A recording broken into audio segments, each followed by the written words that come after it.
Update आपको दे दें, मुख्तार अंसारी को 60 साल की सजा हुई है। जी हां, हाईकोर्ट के लखनऊ बेंच ने मुख्तार को 7 साल की सजा सुनाई है। इस वक्त की सबसे बड़ी खबर, साल 2000 के एक मामले में हाईकोर्ट ने सुनाई है सजा।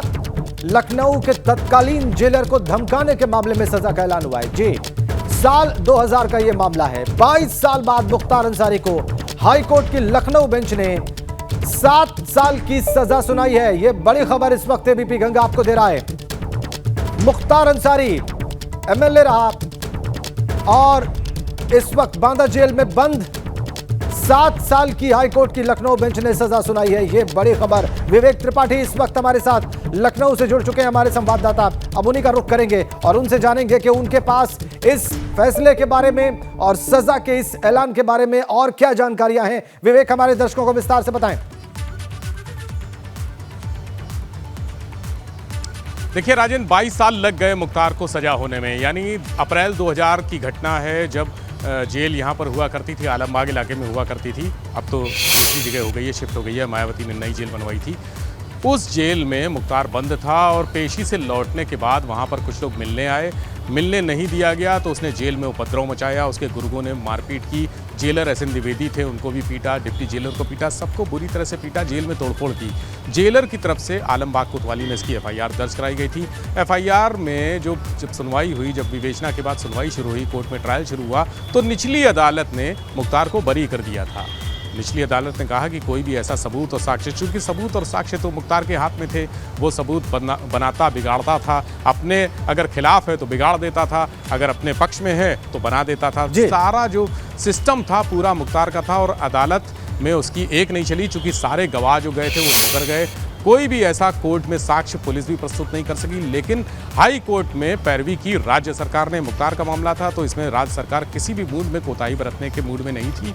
राज्य सरकार ने हाई कोर्ट में पैरवी की और आज हाई कोर्ट ने 7 साल की सजा सुना दी है। टेक्निकल चीज़ इसमें यह है कि अलग अलग धाराएं थी।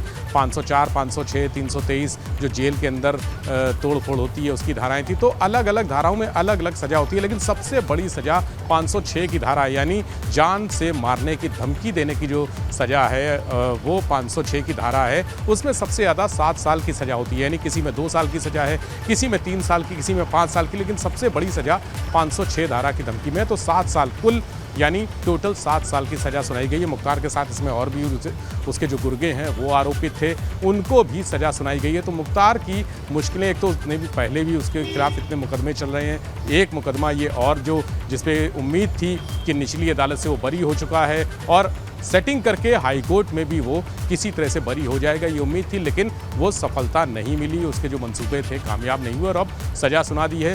मुश्किलें बढ़ जाएंगी जिस तरह से विवेक बहुत सारे मामले, बिल्कुल आपने बहुत तफसील से बताया विवेक के। 7 साल की सजा सुनाई है। 506 की जो धारा थी उसमें प्रमुख रूप से सजा का ऐलान हुआ है। वैसे तो कई धाराएं थी, 504, 506, 323। लेकिन विवेक, एक महत्वपूर्ण अपडेट आपसे जरूर जानना चाहेंगे। क्या मुख्तार अंसारी को ये पहली सजा हुई है, पहला कन्विक्शन हुआ है? बहुत सारे ट्रायल्स जो या बहुत सारे जो मुकदमे उसके खिलाफ दर्ज हैं उन तमाम मामलों में?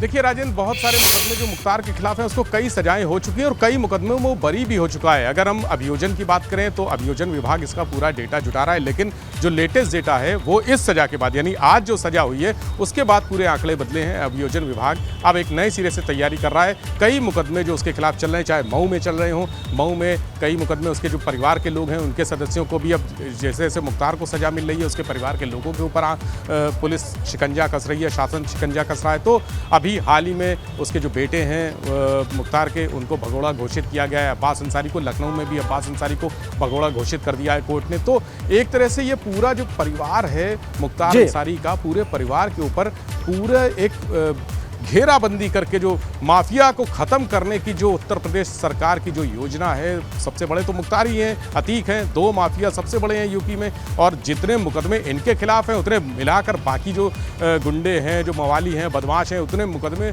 सबके मिला के भी इनसे ज़्यादा नहीं हो सकते। मतलब इनके ऊपर इतने मुकदमे, तो मुख्तार को कई मामलों में सज़ा हो चुकी है। और उसमें से एक कड़ी ये भी है क्योंकि वो जेल में लगातार बंद है, कई साल हो गए उसको जेल में बंद हुए और जेल से ही वो अपनी सत्ता चला रहा है। आज की सजा निश्चित तौर पे जो आगे उसके मुकदमे चल रहे हैं जिसमें पैरवी हो रही है, अभियोजन विभाग जिसमें पैरवी कर रहा है, उनके लिए एक बड़ी बल देने वाली है, शक्ति देने वाली है कि अगर जो निचली अदालत बरी कर देती है तो ऊपर से हाईकोर्ट से फैसला होता है। और राज्य सरकार ने भी इसमें बहुत सख्त निर्देश दिए हैं अभियोजन विभाग को कि कोई भी जो भी मुकदमे, उसकी लिस्ट है, जितने भी जो ट्रायल पे चल रहे हैं मुकदमे, कई मुकदमे ऐसे हैं जिसमें गवाही नहीं दे रहे हैं लोग, गवाही नहीं आ रहे हैं। जो अभी MP MLA कोर्ट में एक मुकदमा चल रहा है उसमें गवाह अभी तक 5 साल हो गए, एक गवाह नहीं प्रस्तुत हो सका है। तो अब उन मुकदमों में भी एक तरह से बलपूर्वक पैरवी होगी और जल्दी ही उनका निर्णय आ सकता है, क्योंकि कई ऐसे मुकदमे हैं। आप कह रहे हैं कि अब और जो मुकदमे हैं जहां पे ट्रायल की स्टेज पर चीजें हैं और जहां पर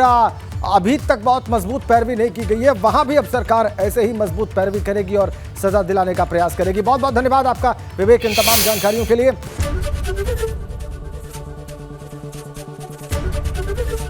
ABP गंगा, खबर आपकी, जुबान आपकी।